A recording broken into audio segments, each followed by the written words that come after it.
Studio 33 AD, Catholic Media. Good morning, everyone. I'm certainly a different face to the cathedral today than most days, right? And for that reason, I just want to kind of explain to you, you're not in a transfiguration moment. Because I don't feel as though I am in a transfiguration moment, because being able to come here to Idaho and being able to be a part of an Idaho family that I known and grown up to be. Because I grew up in Nampa, graduated out of Nampa High, and since '86 I've been all over the place and got ordained to be a redemptress priest. You know, how many of you know who are redemptress? Woo, not too many of you. Because as you know, redemptress, there are like Dominicans. Everyone knows Dominicans. Everyone knows Franciscans. I sure hope everyone knows who are the Jesuits. Because who is a Jesuit? That is very well known. I heard someone said the Pope, and that's true. Because, you know, along within the church, there are a rich amount of great families of people that dedicate their lives to the church in many ways, and for different charisms, different focuses, different ideas, to always bring to the fullness and the greatness of God's reign among our midst. So as a redemptress, I am able to understand a bit about, you know, what our founder is all about and what he meant for each and every one of us to go about preaching, teaching of the mercy and the love and the redemption of the Lord in all of our lives.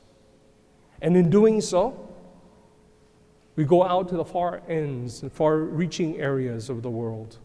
We're all in all parts of the world doing that, and so it allows us to bring to the people of God others to understand who God is for them, help them to understand that redemption is for all. And that's why we take on that title of Redemptorists, or the longer title, Congregation of the Most Holy Redeemer. God is our redemption. God is the one who continues to show us his love for us. And so in this day, when we come together as a family of people, of brothers and sisters in Christ, we come to recognize that redemption is for us in this beautiful moment as Christ is transfigured in the midst of his apostles. And I just want to reiterate for you today the words of Peter. What did he say? When he saw that Jesus was there with Moses and Elijah. It is good that we are here. And I hope you all feel that way. I hope that you all feel that sense of, it is great, wonderful, that we are in the midst of goodness and love and mercy of our God. And that's why we come here to celebrate, to always acknowledge that each and every day of our lives. Just as Peter himself saw all of that and say it is good, he wants to stay there. He wants us just be able to just permanently set himself there. And that's why he says to Jesus, is it also good that I will build a tent for you and for Moses and for Elijah? But Jesus didn't say, go ahead. Jesus continues to transform before him, letting him know it is great that we're all here to see in the wonders and the goodness of our God. As we, each and every person, gather here today, we see that beautiful moment of the Eucharist being transformed, transfigured before us at the altar, recognizing that it is no longer just the bread and wine, but now is the body and blood of Christ.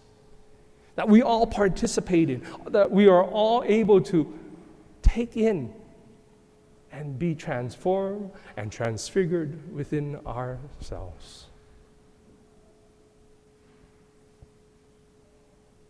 But the Lord also appears in that moment and in that midst and says, listen to him.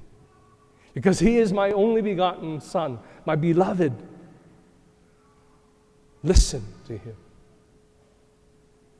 And that's what we try to do.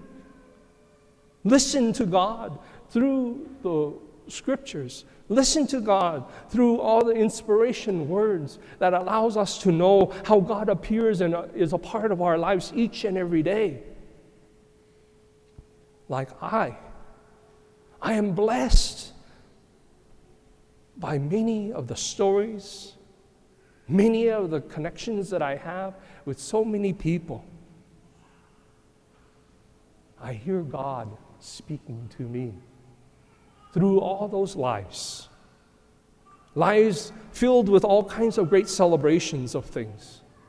Lives filled with all kinds of struggles and hardships of their lives. Lives that continues to always transform me into know the goodness and the greatness of our God in what he has promised for us. And so it is for each and every one of us. When we gather as families and friends, isn't it nice, isn't it wonderful that we are able to connect with those around us? You know, when you come to church, and certainly if, Mary Jane is no longer sitting beside you, you wonder and you question, where's she been? What's been up with her? All those moments, all those times that you've been able to worship and glorify our God as a community, you're not only doing it on your own, but you're doing it for the goodness and the grace of that within a community of brothers and sisters. Not only to celebrate your own trials and tribulations and triumphs and glory and wonders and goodness, but you are also here to raise to God the concerns of all of the voices, all of those who surround you. Be open to hear those moments and times, because when that day and when you no longer is able to see your neighbor beside you, you know and you understand the goodness and the glorifier of our God, that they have been transformed. They have been transfigured to the glory and the goodness of our God in his kingdom. So it is our hope.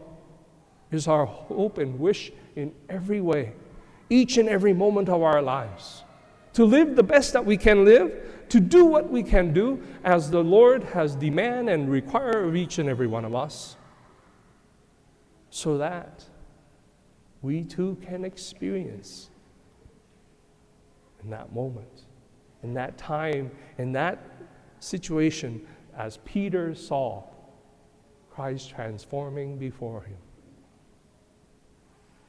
And so, my brothers and sisters, Let us allow ourselves to be open to the transformation of today, of what happens in this Eucharist.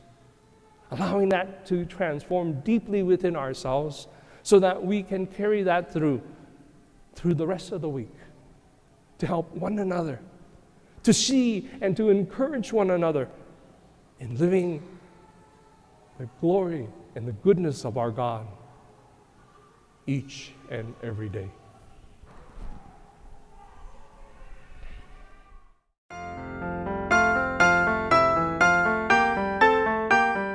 Studio 33 AD, Catholic Media.